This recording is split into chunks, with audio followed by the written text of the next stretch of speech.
Please be seated.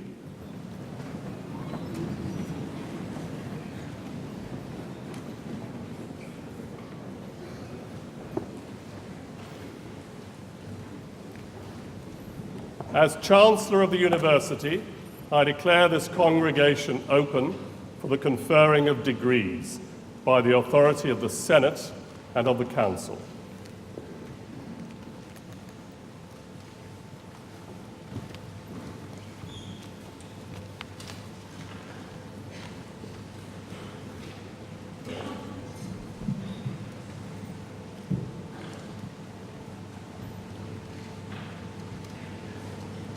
Lord Lieutenant, Chairman of the County Council, the Mayor of Oadby, distinguished guests, parents, friends and graduands.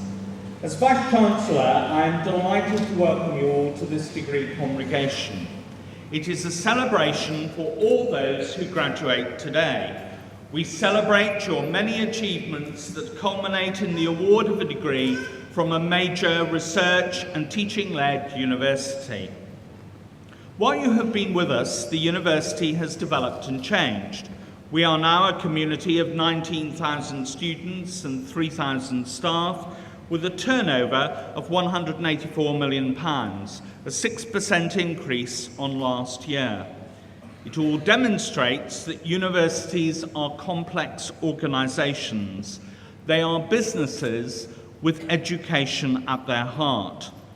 In these circumstances, higher education has, quite rightly, become a topic of public interest. We are very proud of our achievements in this academic year. Last autumn, we were shortlisted for a second time for the title Institution of the Year. We were delighted when the Times Higher Education Supplements booklet on this competition commented, "Leicester may not be the most famous university in the UK, but by any measure, it is one of the best." This view was also reflected in the results of the National Student Survey over the last 2 years that were completed by our students. The students placed us joint top among mainstream English universities who teach full-time students, and placed 14 out of 19 departments in the top 10 in the UK. One of the reasons for this success, we believe, is that we give equal focus to providing high-quality teaching that is supported by high-quality research. Just in research terms this year, looking at the records for research grant and contract income that has been received up until the end of May, the university has brought in £41 million. This represents a 73% increase compared with the same period last year. And indeed, I sincerely hope my colleagues will continue to emulate and exceed this record next academic year. In turn, we were very pleased in May that Leicester was placed in the top 20 universities in the Guardian's League table, where 14 subjects were placed in the top 20. Our position in the league tables has improved over the years, and we plan to go even higher. Indeed, think of it this way: the higher we are placed, the greater value of the degree that you take with you today. But you might ask, what contributes to Leicester's league table position? First, I would argue the development of our teaching and the innovative work done in those areas. National teaching fellowships have been awarded to our staff every year since they were developed 4 years ago. This year, I'm delighted to say that a fellowship has been awarded to Dr. Liz Anderson from our medical school for doing innovative work on the interface of healthcare systems and clinical medicine. As a leading teaching and research university, we see it essential to appoint leaders in their field. We have developed a special new blood scheme for lecturers, which is now in its second round, where 500 applicants competed for 10 posts. This brings the group of appointments in this area to 33 and include people who we regard as the research leaders of the future, who will enable us to develop our teaching and to have it supported by leading-edge research. Certainly, members of the Faculty of Law contribute very strongly in both areas, into the research base on the one hand and also to the development of innovative teaching and innovative curricula. During the course of this academic year, many of our law teachers and researchers have been in high demand by policymakers, given the way in which many of our staff work with policymakers and practitioners. And to just take one or two examples of some of the people who will have taught you in the last year. Professor Jean McHale has become a legal expert member of the UK Advisory Panel for healthcare workers affected with bloodborne viruses. Professor Mads Andinas has been invited to join the group for drafting a European law sales model. Professor Chris Clarkson, our Dean, has been appointed by the Ministry of Justice to produce a research report advising government on how to respond to the European Union Commission's Green Paper on matrimonial property for international marriages. Professor Erika Shishak has been elected chair of the executive board of the European Roma Rights Centre and to the editorial board of the European Union of Law and Policies. This is an activity these activities represent some of the many activities in which members of the law faculty participate on a regular basis and which brings strength to the university and strength to the teaching base. There are also many good things that I can talk about in terms of law students. And this year I'm delighted to be able to tell you that at the beginning of July, Michael Weinstein and Steve Meltzer, both students who graduate this year, won the international negotiation competition for law students that was held in Singapore. Their success in the national competition qualified them to compete internationally and beat national winners from 14 other countries, and certainly very warm congratulations to them. It is very good for you, very good for the law department, and also for the university.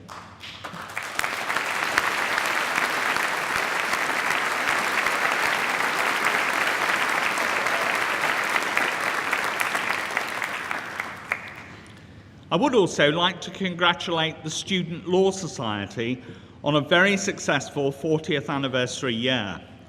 Their activities have been very visible in the university this year in terms of the major events that they run and the major occasions where people have been brought into the university. It all adds to the richness of the work of the university. And in particular, I know that both the Dean and the head of the Law Department would wish to join with me in thanking the executive team and the whole committee who have done a splendid job, and thank you very much for the contributions that you have made to the university and to the Law Department.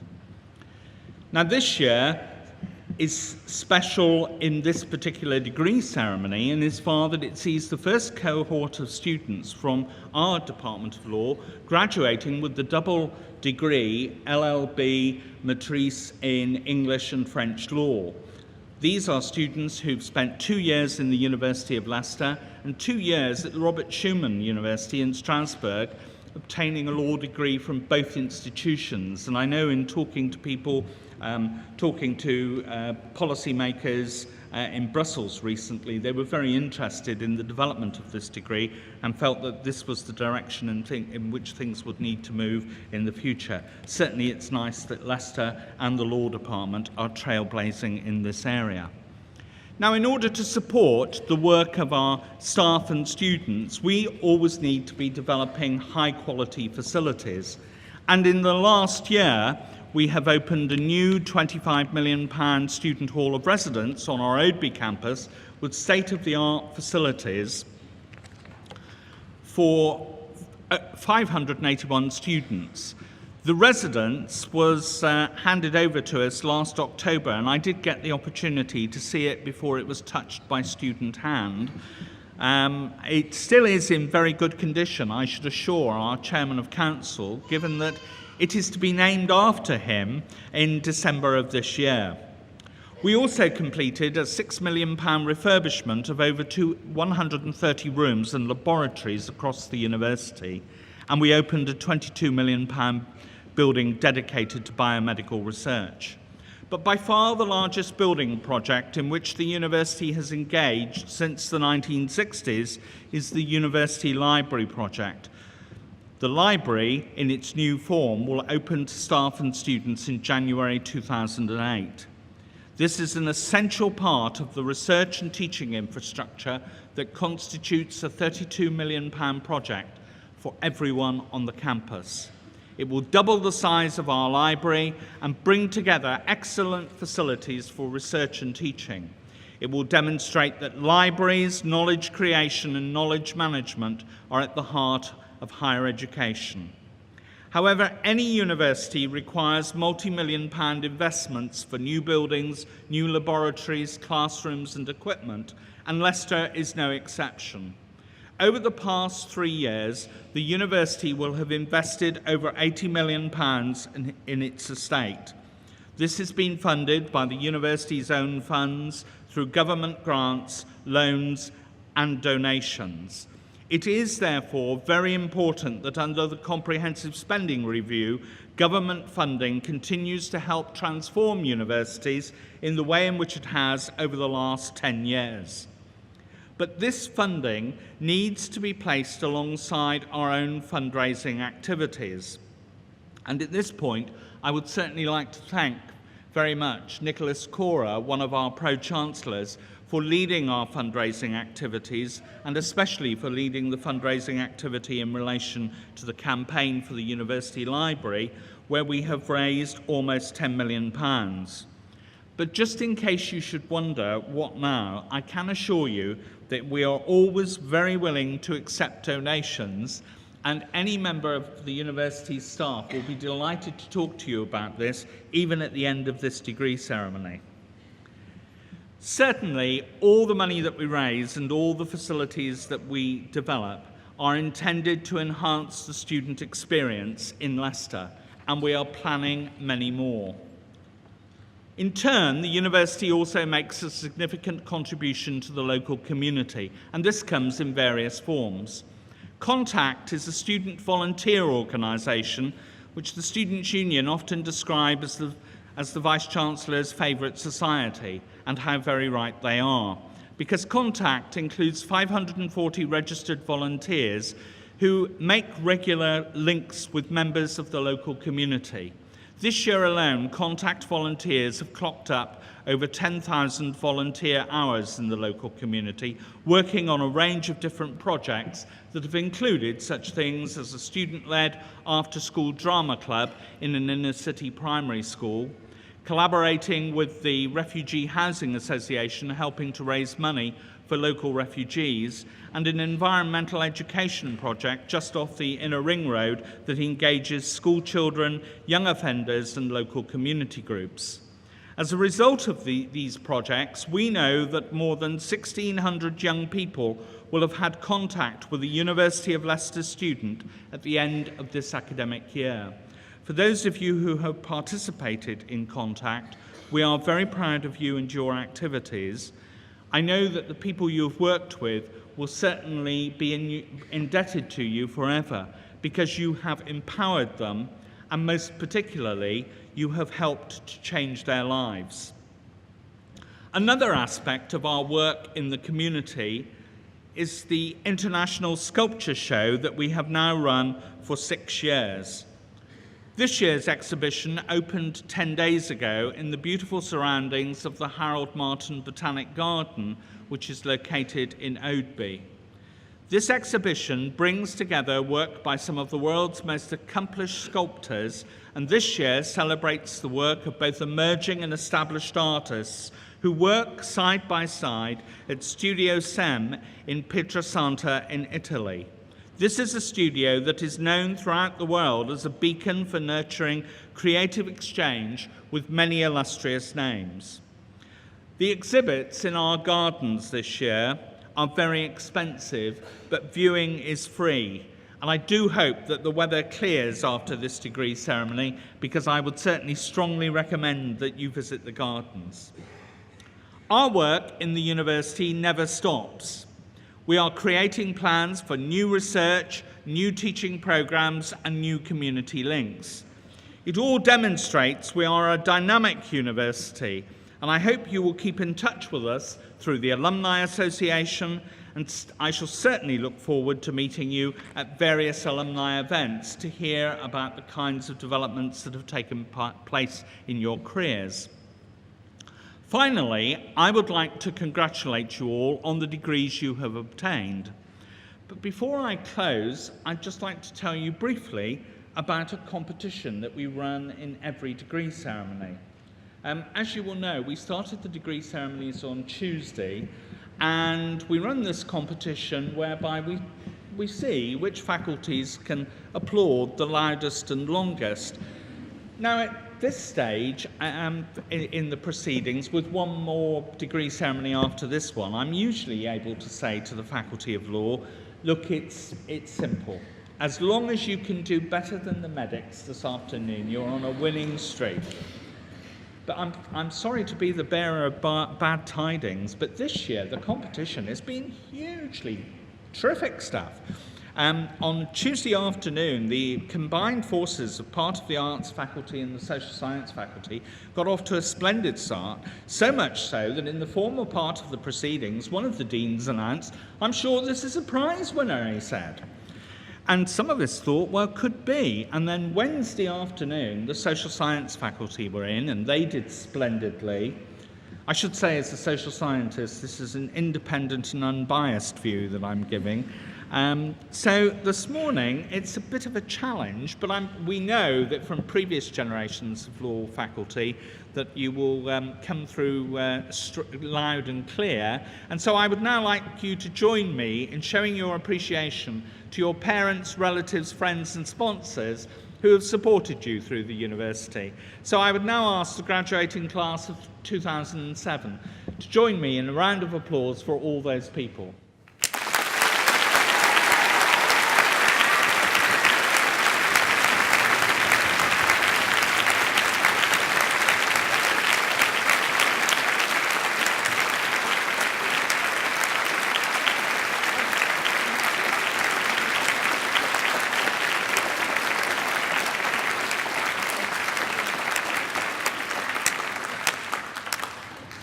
Well, that's very good. Have a really enjoyable day, applaud your fellow students, and all good wishes to you in your future careers.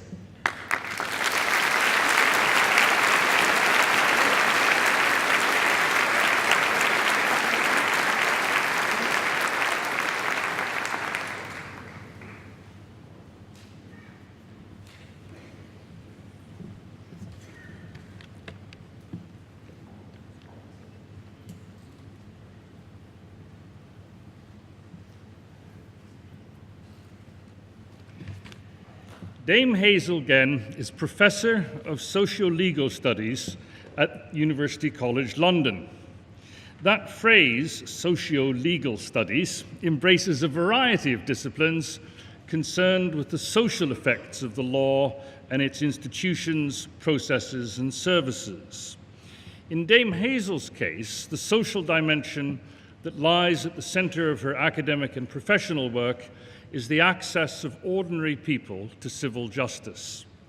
The perspective that interests her is not that of the judge or legislator viewing the citizen through the clarifying prism of the law, but rather that of the victim of injustice, unable to bring the fog of the law into clear focus, and so to understand the protection afforded by the law and the process of legal remedy. Her work focuses on civil justice issues, on people who need the law to obtain compensation for civil wrongs, to enforce their rights, or to obtain legal entitlements.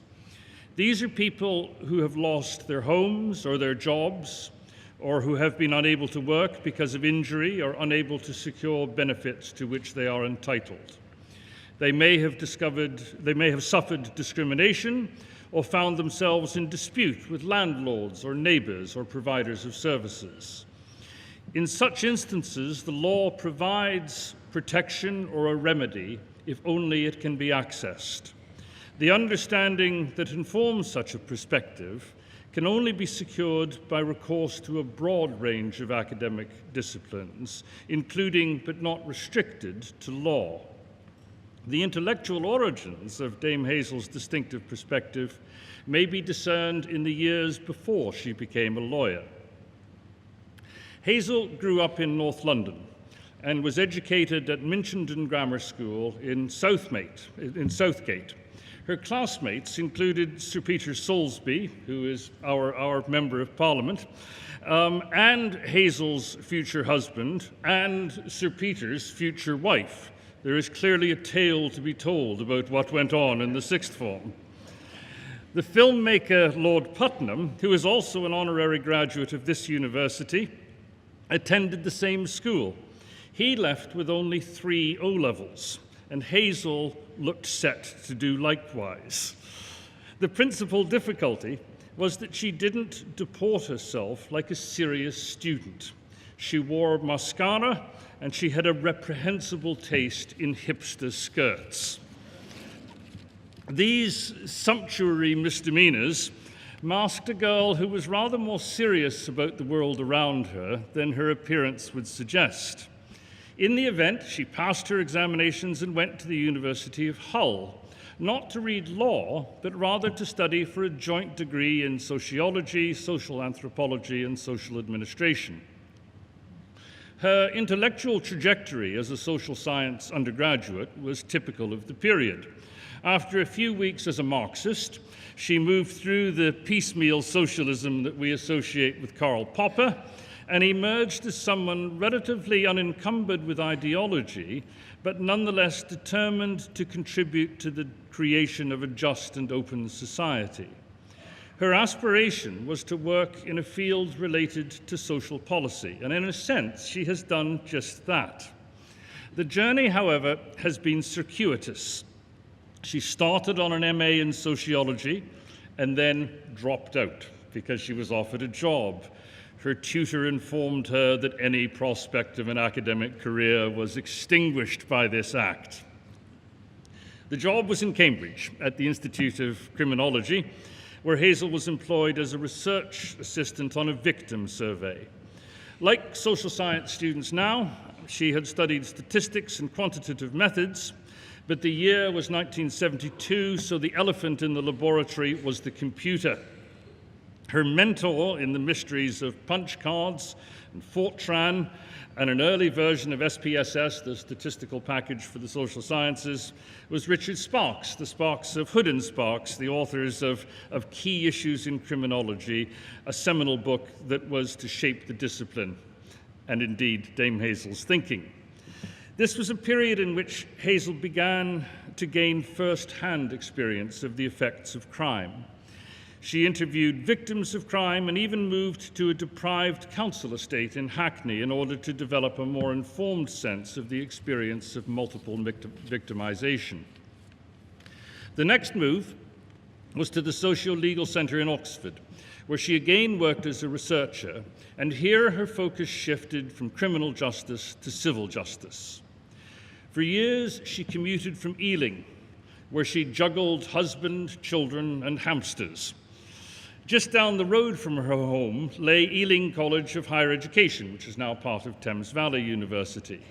She enrolled for a part-time LLB, so complementing the social science expertise with some legal knowledge.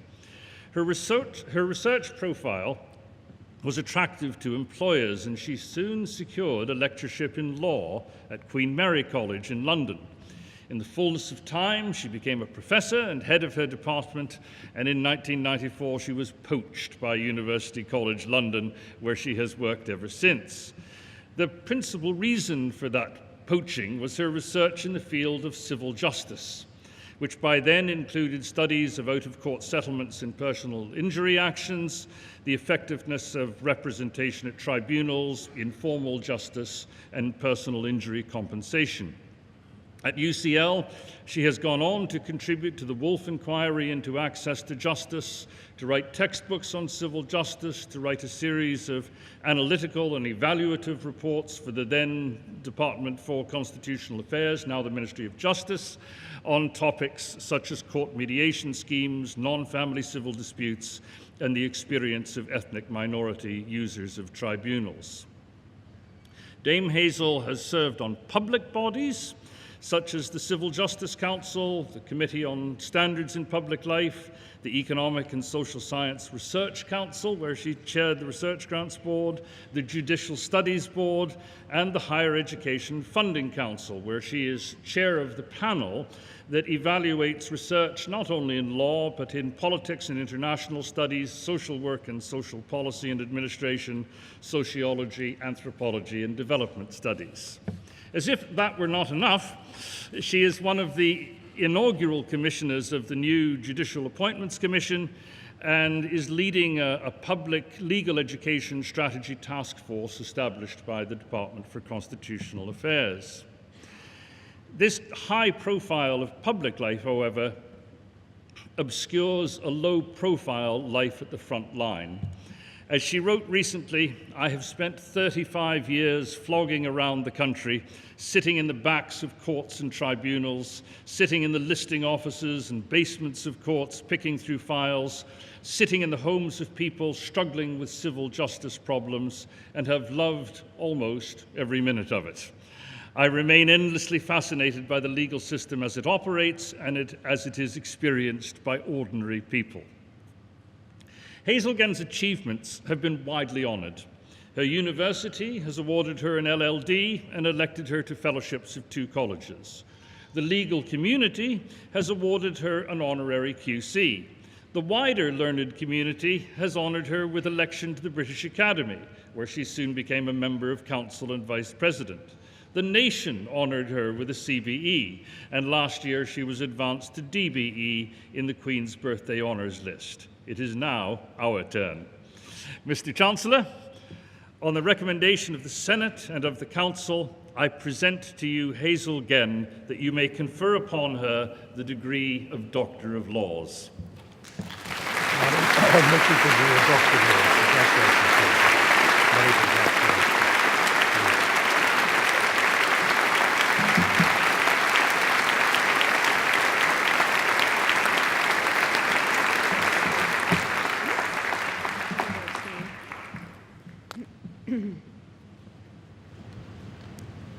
I feel a bit exhausted by that. Chancellor, Vice-Chancellor, members of the university, academics, Professor Campbell, thank you very much, graduands, parents and friends. I am enormously honoured and delighted to receive this degree.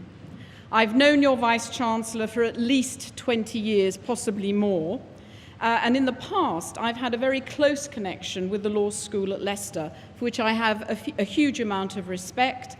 They conduct distinguished and innovative research, and I'm very pleased to have heard in your Vice-Chancellor's speech the successes that the students of the law school have had recently. This is a proud day for you and for your parents who've supported you through your studies.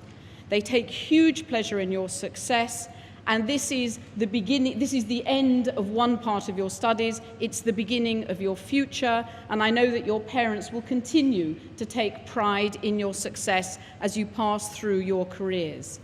My own mother is here today. She's been attending degree ceremonies of mine for well over 30 years, and remembers well being called up to the school when my headmistress complained that I didn't look sufficiently serious.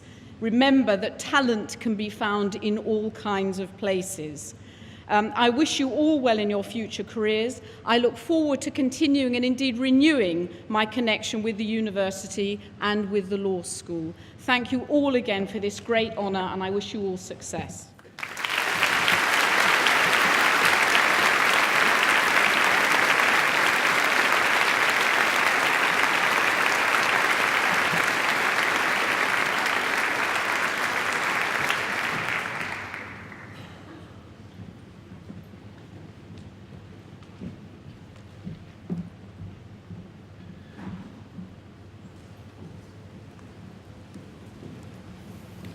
The graduands in the Faculty of Law will be presented by the Dean, Professor Clarkson. Will all graduands in the faculty please stand?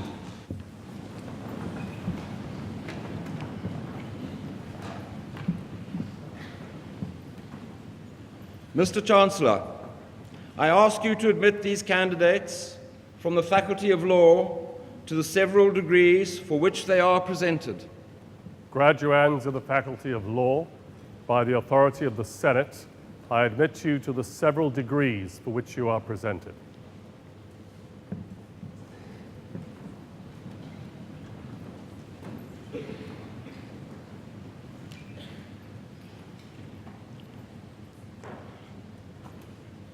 For the degree of Doctor of Philosophy, Nicola Jarvis.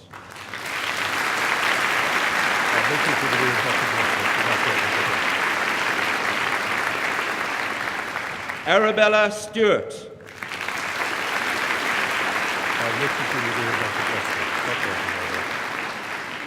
Murat Tumay.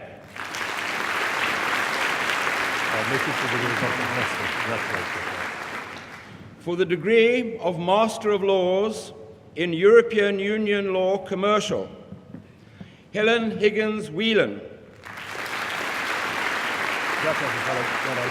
Victoria Kay.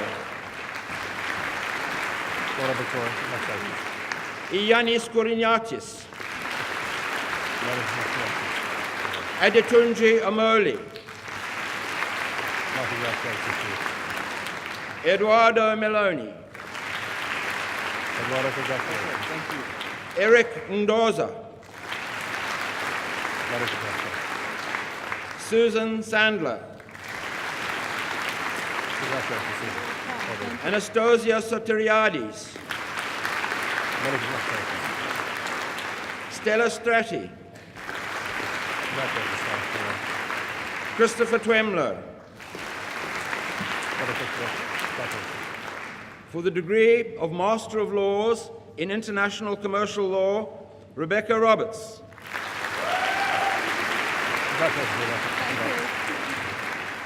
For the degree of Master of Laws in Law and Employment Relations, Sharon Barnwood. Emma Brooks. Peter Capon. Nicole Checkfield Boyle. Leslie Dean. Gifty Dekiem, Justine Dyson, Wesley Emerson,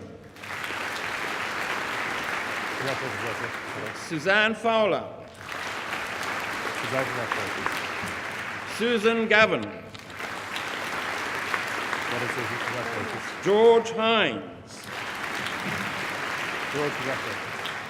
James Kesson, Rajiv Kumra, Julie Locke, Christina Manslow, Femi Ogenshaken, Ian Patterson, Barbara Price, Kirsten Sanders, Robert Thompson, David Winston. For the degree of Master of Laws in Social Welfare Law, Georgina Mitchell Fryer.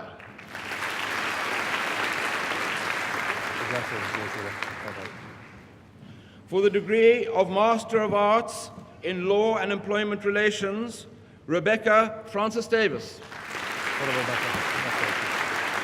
Tim Knights. Nikki Lucas.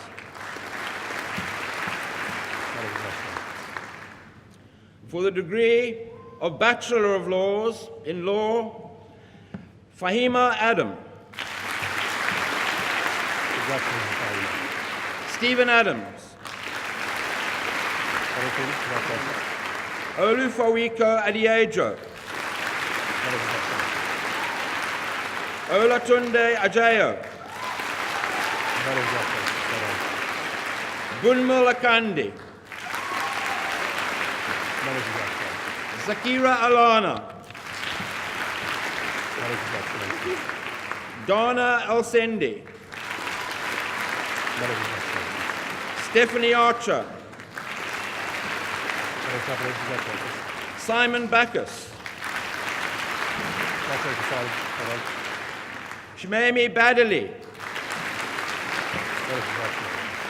Nicoletta Bakalis. Rachel Barnes. Sandeep Basan.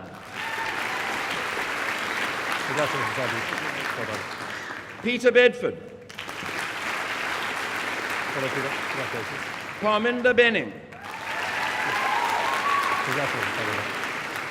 Deborah Boddy.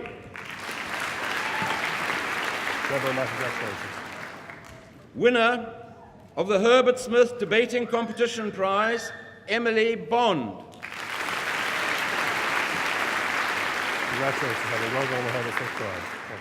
Laura Boniface.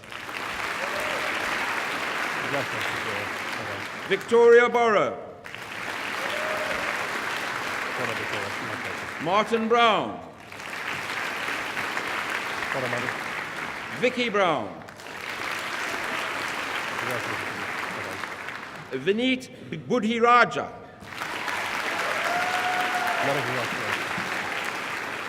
Winner of the Herbert Smith Debating Competition Prize, John Campbell. Matthew Charlton. Yogesh Chauhan.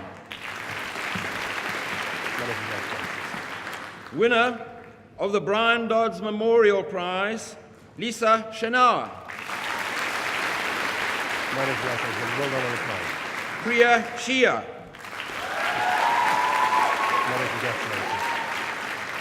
Hadiya Chowdhury. Nazia Christoforou. Pantilitsa Christou. Yi Shen Chung. Pauline Cleland. Paul Cutts. Winner of the Freshfield Brookhouse Derringer Mooting Prize, Jonathan Dabbs.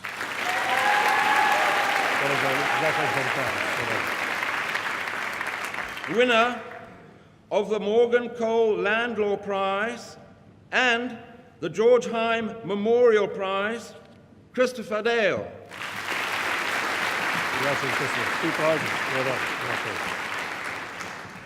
Winner of the Claire Nicholson Memorial Prize, the Client Interviewing Competition Prize, and the John Holyoake Prize, Samantha Danton.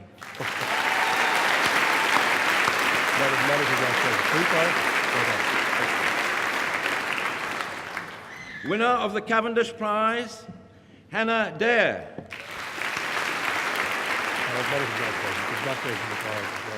Winner of the Howes Percival Prize, Gemma Darwin. Kirsty Davey. Winner of the Clyde and Co Prize in Competition Law, Christopher Davies. Natalie Day. Ifeoluwa Daly Adedeji. George Dimitriades. Evangelia Demosthenius. Chetna Devshi. Saranga Disaniaki. Kelly Donaldson. Laura Dunkley. Catherine Earl. Victoria Economou. Abiodun Egerton Shingle. Judith Eakin. Catherine Ellis. What a anxious moment there. Simon Emery. Matthew Evans. Congratulations, Matthew. Well done. Rory Everett. Congratulations. Well done. Charula Philippou. Congratulations. Laura Ford. Well done, Laura. Congratulations. Danielle Gattacci. Congratulations, Matthew. Well done. Natalie Gorlak. Well done, Matthew. Congratulations. Marie Nicole Georgiou. Congratulations, Larry Nicole. Charlotte Gill. Congratulations. Winner of the Clyde and Co Prize in Competition Law, the Morgan Cole Company Law Prize, and the May Fund Prize, Michelle Gilmore.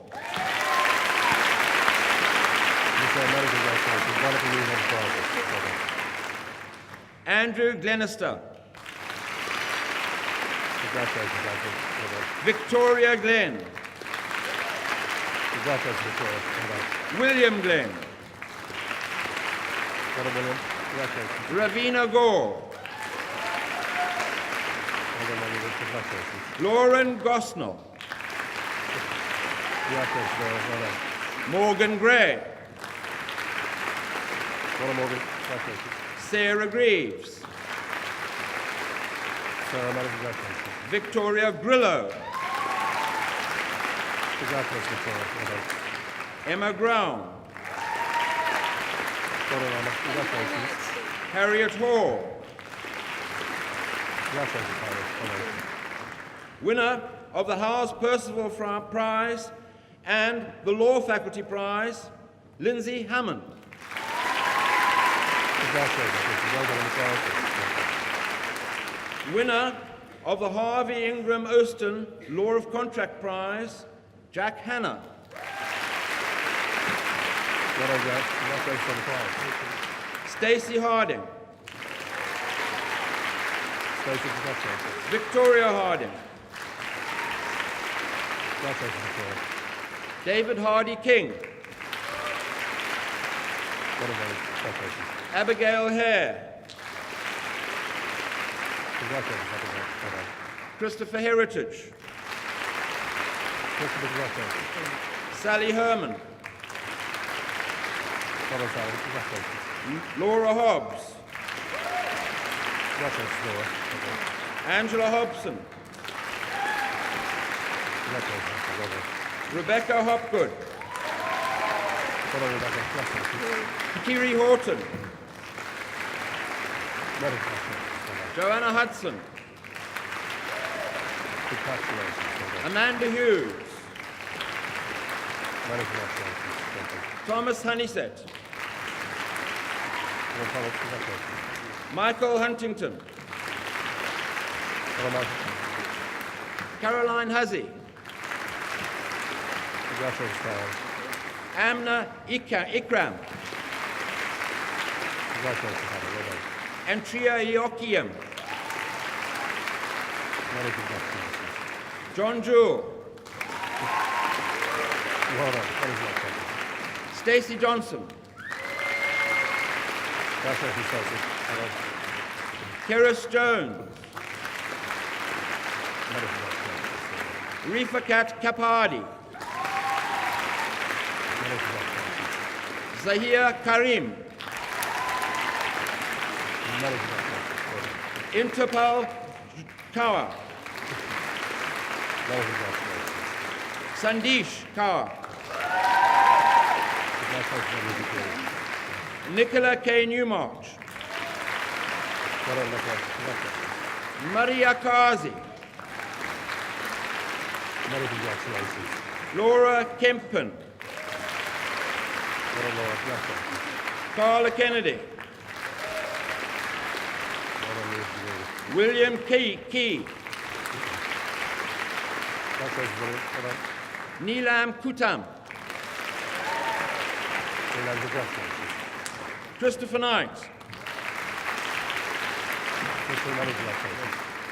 Ushma Kotecha. Margarita Corsari. Winner of the Clyde & Co Prize in Competition Law, Hema Ladd. Heather Lawton. Xiang Kong Lee.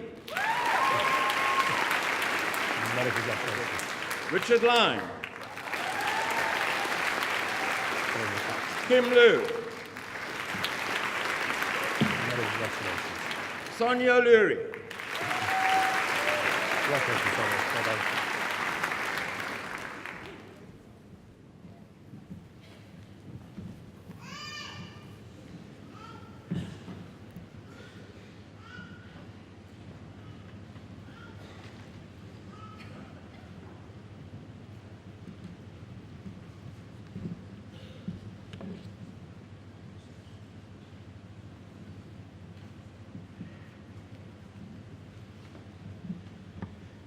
Sir Sigmund Sternberg is a successful businessman and generous benefactor to many charitable organisations, working through the Sternberg Charitable Foundation, which he started in 1968.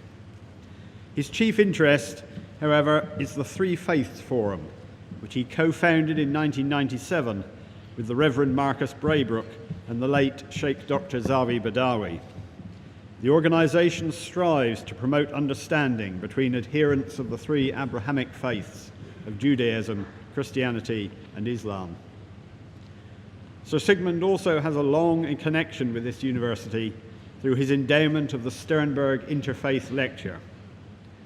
The 10th such lecture will be given in the Ken Edwards building at 2:30 this afternoon by His Excellency the Moroccan Ambassador, who is present in this hall today. All are welcome to attend. Sigmund Sternberg was born in Hungary in 1921. When he was 18, quota restrictions on Jews prevented him entering the University of Budapest.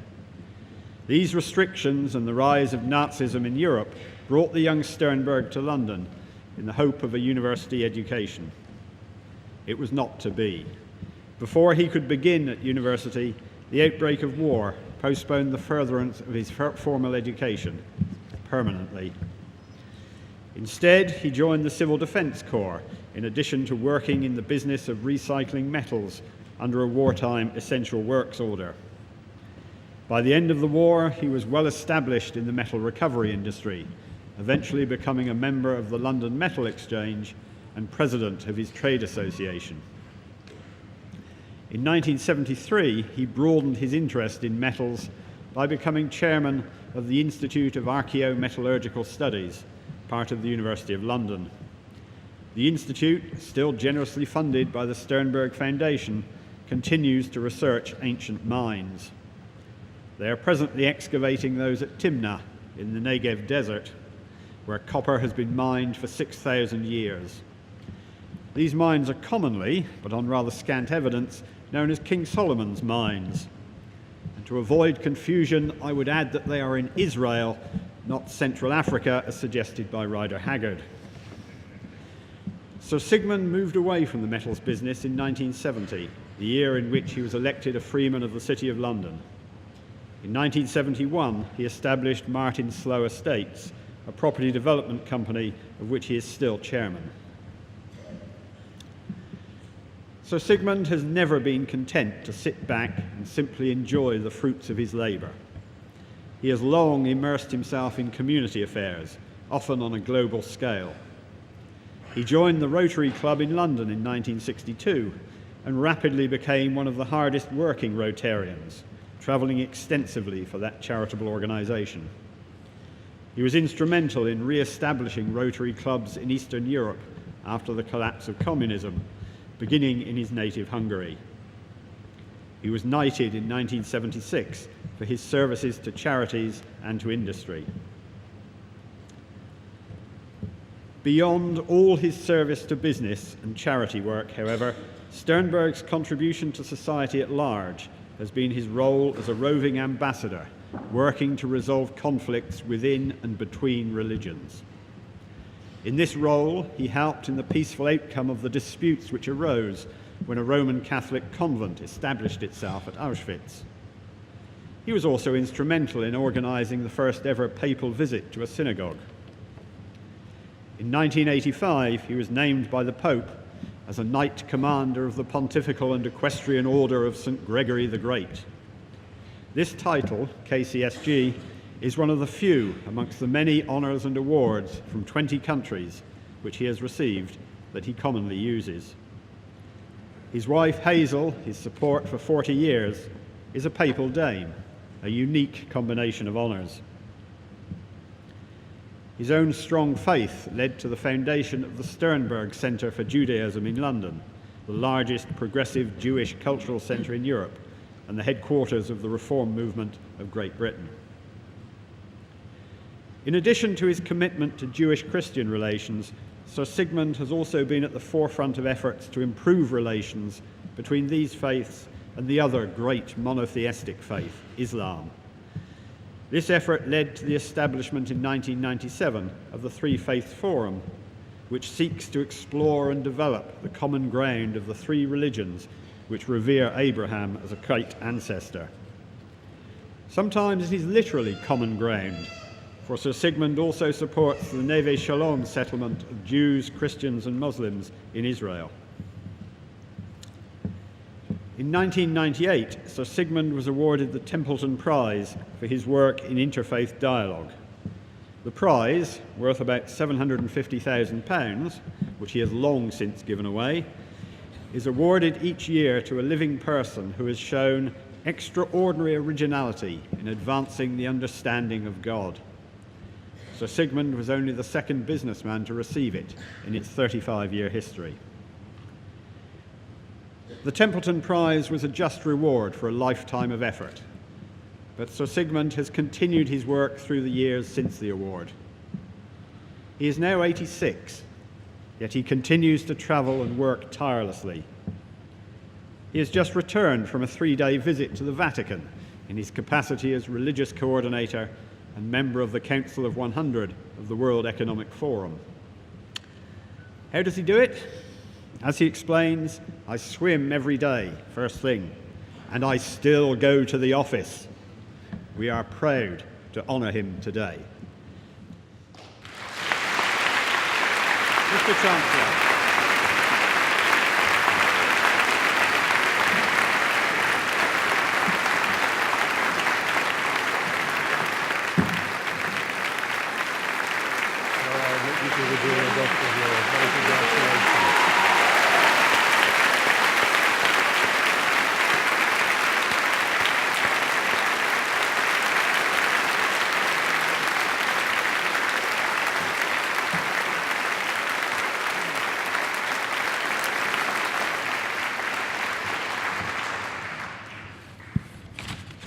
Vice Chancellor, I'm very sorry that my children and my grandchildren are not here today because they wouldn't have believed what you said about me.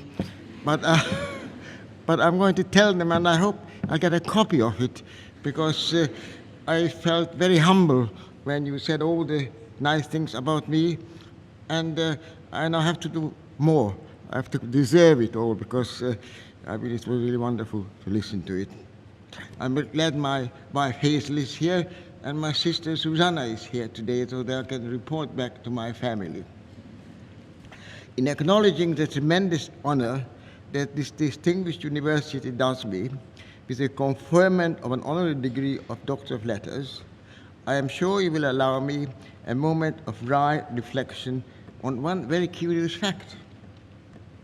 In the hall in which the ceremony takes place is named for Simon de Montfort, Earl of Leicester, who decreed in 1231 that no Jew or Jewess in my time or in the time of any of my heirs to the end of the world shall inhabit or remain or obtain residence in Leicester.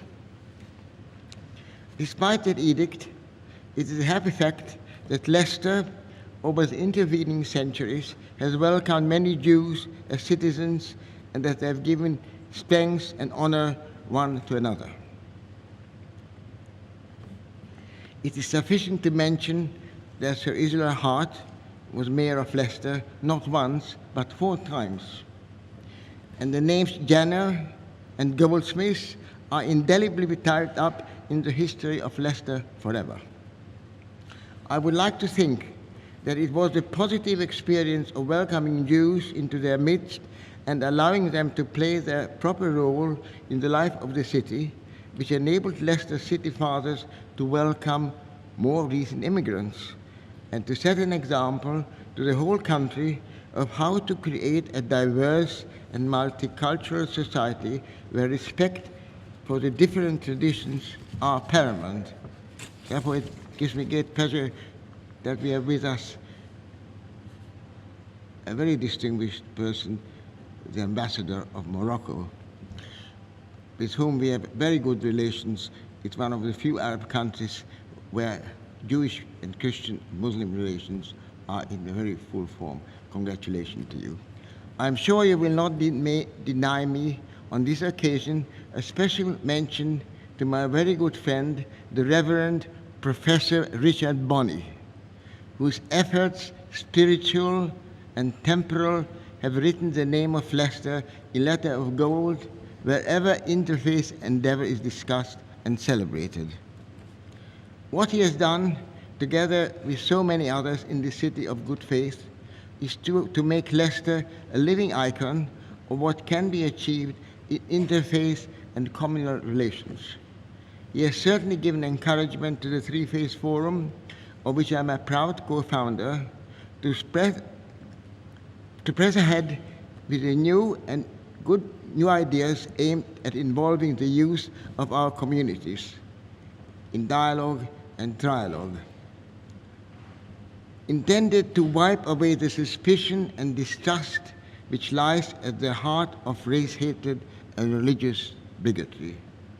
Had I time on this special occasion to speak more volubly, I would tell you of school and university groups from all the three Abrahamic faiths coming together in study of text. Incidentally, there's an exhibition on at the British Library, Holy Text, and if you have a chance to visit it, try to visit it. It's well worthwhile visiting it. It's on until September the 23rd. There's a great new excitement about here on the campus, and I'm very glad that I'm associated with it and that you have chosen in this wonderful way to recognize my work, for which I'm deeply grateful to you. Thank you.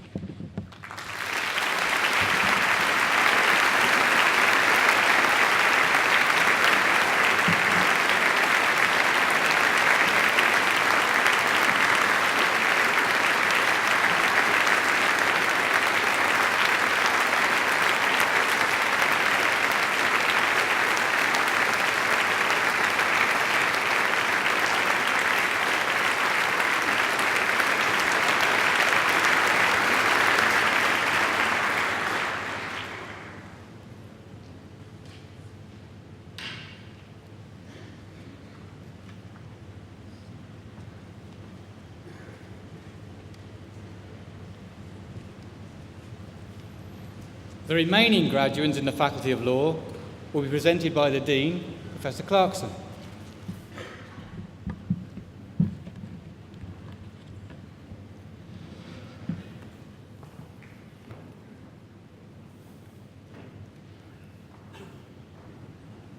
Mr. Vice-Chancellor, for the degree of Bachelor of Laws in Law, Alexis Mather. Congratulations. Tanya Malek. Congratulations. Sarah Manners. Congratulations. Dylan Martinez. Congratulations. Komal Maru. Congratulations. Thank you. And Marina Masura. Congratulations. Monica Mbugua. Congratulations. Natalie McCaffrey. Congratulations. Jenna McDade. Congratulations. Darren Miso. Congratulations. Kunal Mistry. Congratulations. Arti Modi. Congratulations. Victoria Moore. Congratulations. Thank you. Emily Morgan. Congratulations. Helen Morris. Congratulations. Faye Morton. Congratulations. Mark Mottram. Congratulations. David Murdoch. Congratulations. Thank you. Emma Mersel. Congratulations. Jaspreet Niger. Congratulations. Rita Niranjan. Congratulations. Thank you. Lisa Obadan. Congratulations. David O'Cloughlin. Congratulations. Joshua Opandi. Congratulations. Reese Owen. Congratulations. Kritika Parakesh. Congratulations. Michaela Parker. Congratulations. Kripali Patel. Congratulations. Kulsum Patel. Congratulations. Minal Patel.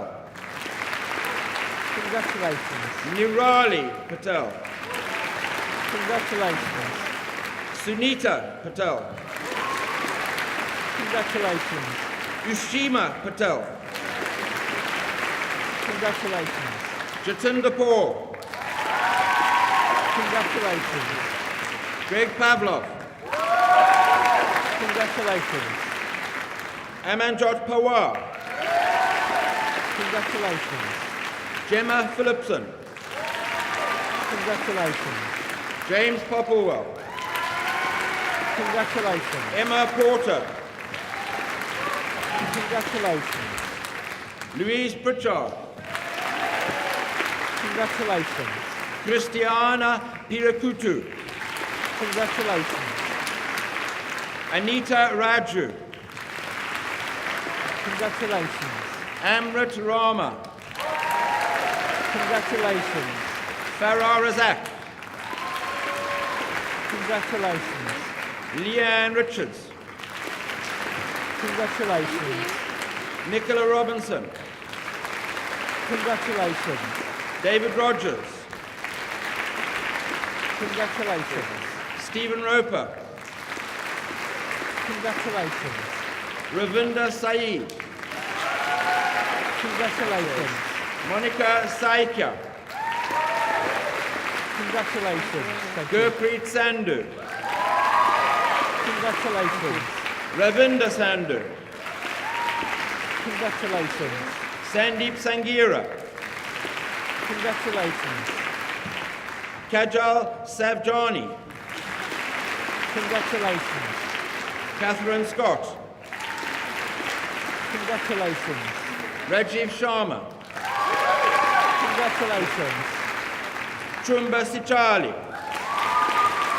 Congratulations. Graham Smith, Congratulations. Jacqueline Smith, Congratulations. Anisha Soor, Congratulations. Hardeep Samal, Congratulations. Paul Stanley, Congratulations. Stephanie Stavridis, Congratulations. Catherine Stevenson, Congratulations. Selena Sturman, Congratulations. Ting Si Tan, Congratulations. Wei Tan, Congratulations. Catherine Taylor, Congratulations. winner of the John Holyoke Prize and the Client Interviewing Competition Prize, Thomas Taylor. Congratulations and well done on your prizes. Thank you. Very good. Rhodri Thompson, Congratulations. winner of the Sweeton Maxwell Prize, Lorna Thompson. Congratulations and well done on your prize. Yanis Tileas, Congratulations. Rachel Tonkinson, Congratulations. Shivani Vedi, Congratulations.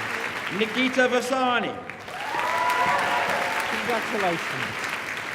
winner of the Clyde & Co Prize in Competition Law and the Herbert Smith Debating Competition Prize, Andrew Ward. Congratulations and well done on your prizes. Winner of the John Holyoke Prize, Michael Weinstein. Congratulations. Well done on your prizes. Very well done on winning the competition. That's really terrific. Thank you. Thank you. Joanna Westerholm, Congratulations. Lauren White, Congratulations. Gareth Wilcox. Congratulations.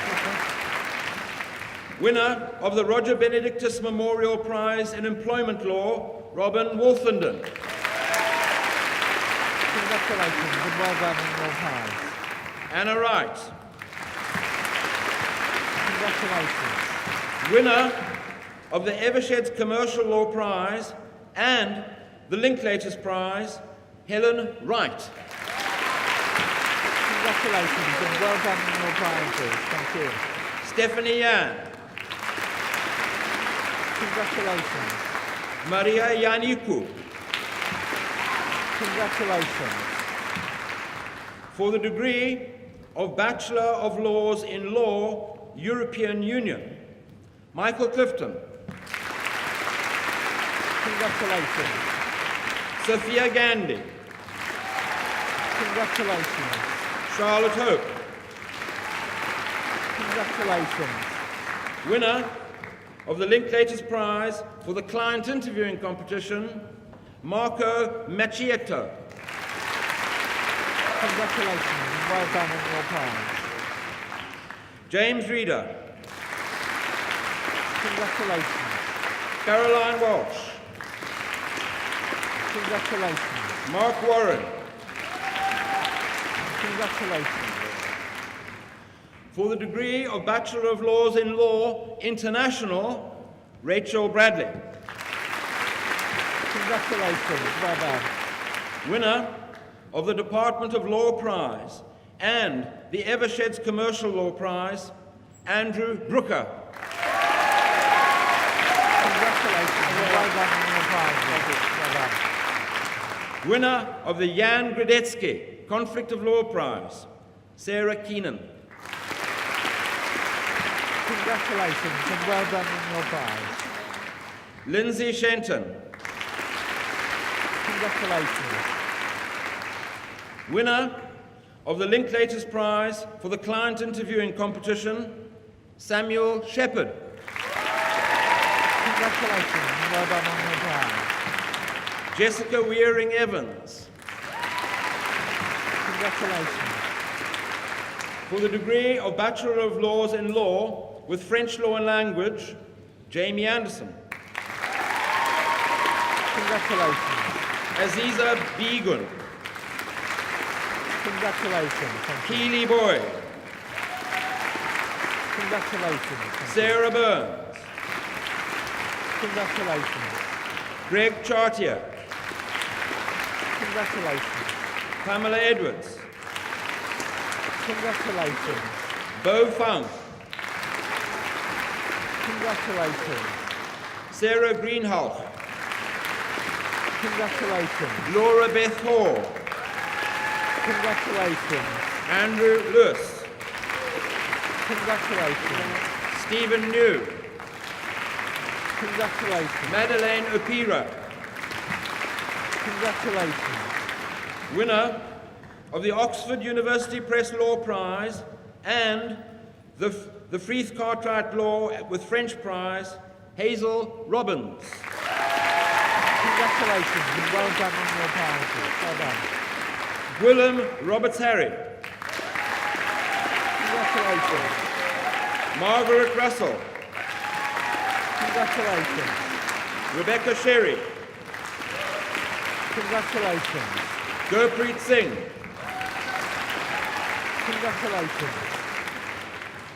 For the degree of Bachelor of Laws in Law, Matrice, Yona Kunna. Congratulations.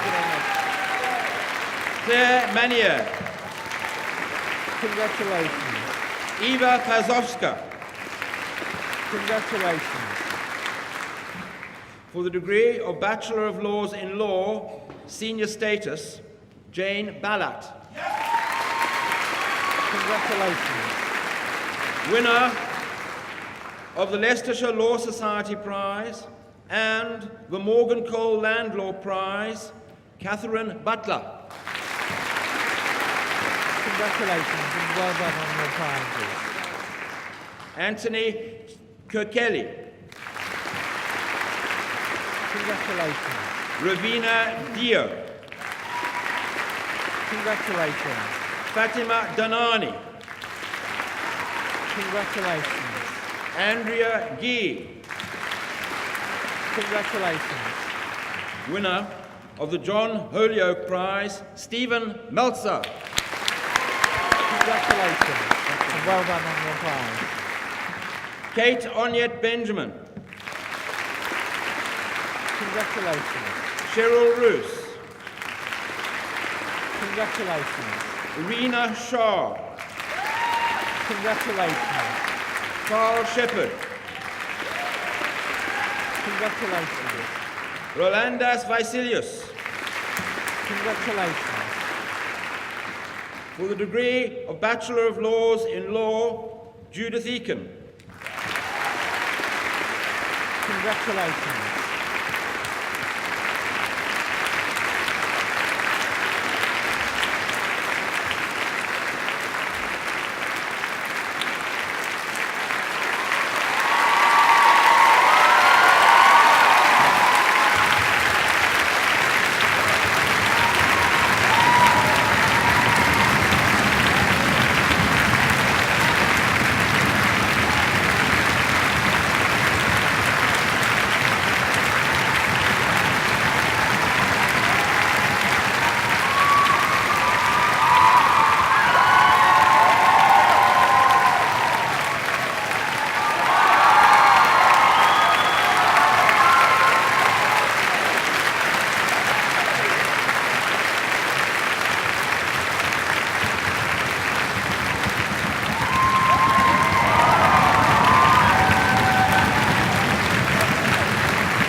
Mr. Chancellor, I ask you to admit to the several degrees for which they are presented to my faculty those candidates who are absent.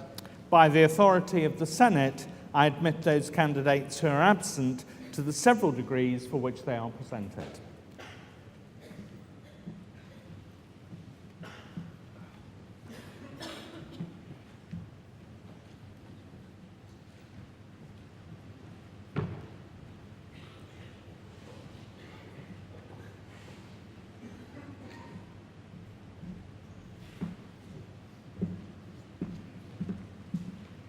Lord Lieutenant, Chairman of the County Council, Mayor of Oadby, distinguished honorary graduates, ladies and gentlemen.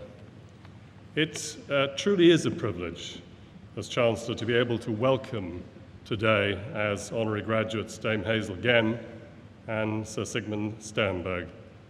We are honoured at the University of Leicester by your acceptance of our awards, and it is my truly great pleasure to welcome you publicly and formally to the university. The orator, of course, has already rehearsed, and they both have, your many achievements, and I will not attempt to do justice to them again myself, except to say to our younger graduates here today, to whom I shall return in a minute, that you should draw inspiration from the example of our two distinguished honorary graduates this morning.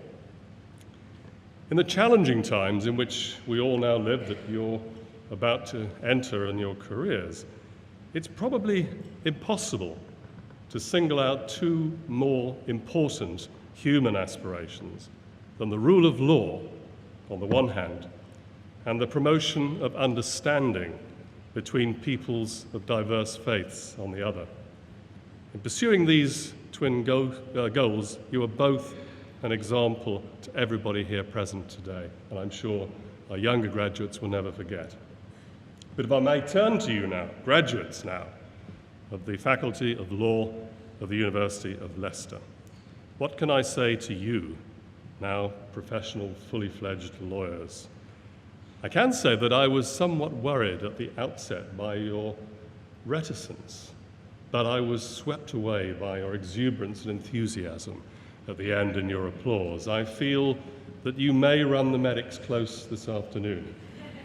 There may have to be a steward's inquiry. I noted a certain degree of coaching from the touchline on the part of your dean. We will inform you of the outcome later.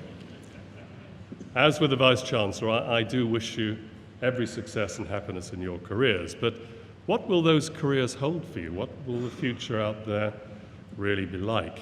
Because you see, as lawyers, your discipline offers so many pathways for future career development that it's difficult to single out a single one. I mentioned to the law class of graduates last year that from my many visits to Japan, I've observed that most people who study law at university, Horitsu, fail to go on to practice it in society. An interesting correlation. That somewhat defeats the idea of yours being a vocational learning pathway. Although it is fair to observe that in Japan, almost every senior servant and cabinet minister whom you meet is a lawyer. I leave you to be the better judge of whether that is a good thing or not. Here in the UK, your opportunities are scarcely fewer. And indeed, two, not one, but two recent prime ministers, of course, aspired to your calling at one stage in their careers. So now you have the moment of choice. What is it to be? Advocacy at the bar, a cosy and lucrative solicitor's practice in prosperous Shrewsbury, or 80 hours a week at the forefront of the City of London's quest for financial global domination? This and many other opportunities are before you. In the immortal words, all of the above. To that extent, you've chosen wisely in coming here to Leicester to study law, whatever the future may hold. You see, to a layperson like me, yours appears in many ways to be a profession set apart from the rest of us. Science, my own discipline, is similarly viewed at times as some form of arcane priesthood. In our case, because of the technical complexity of questions concerning everything from the environment, climate change, energy, and so forth, and society often devolves somewhat uncomfortably to the scientist the burden of judgment. This, of course, creates other problems. But you, as lawyers, will exist within the public glare, where values are felt, perhaps wrongly, to be commonly understood and shared by literally everybody that you meet, where opinions are held literally by every man and woman on the street, guilt or innocence in a court of law. More mundane matters. Who does own Carlos Tevez? He's a footballer, by the way. I don't know Manchester United, West Ham, but I do know that a lawyer will finally sort it out. In such an environment with such pressures on you, without the refuge of the immutable laws of physics behind which the scientist can shelter, your judgment and probity as lawyers is on the line. And the rest of us in society have to be able to rely on your robustness and strength. This is an onerous responsibility that you have all collectively agreed to shoulder today. You are above all, in other words, defenders of freedom.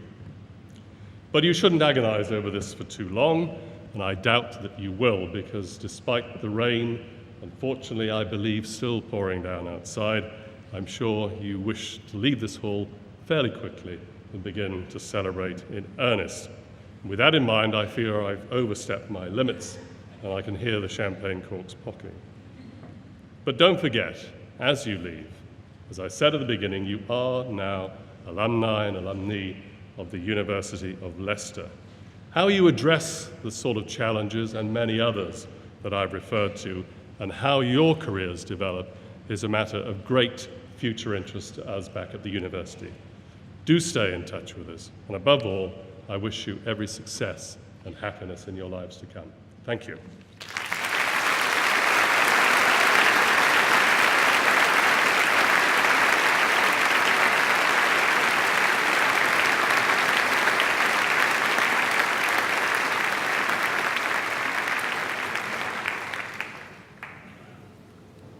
I now declare this congregation closed.